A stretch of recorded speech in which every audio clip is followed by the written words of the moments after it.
How to replace the unwinder main board. Remove the external cover.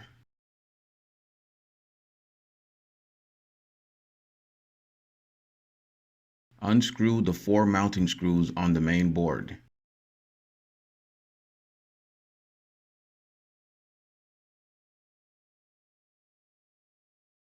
Always remove the power connector first. Next, unplug the other connectors.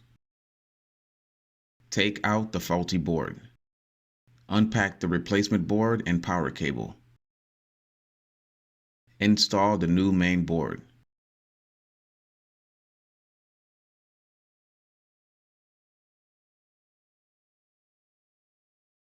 Plug in all the connectors.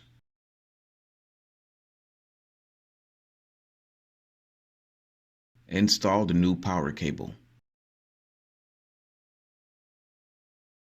Reinstall the back external cover. The replacement procedure is now complete.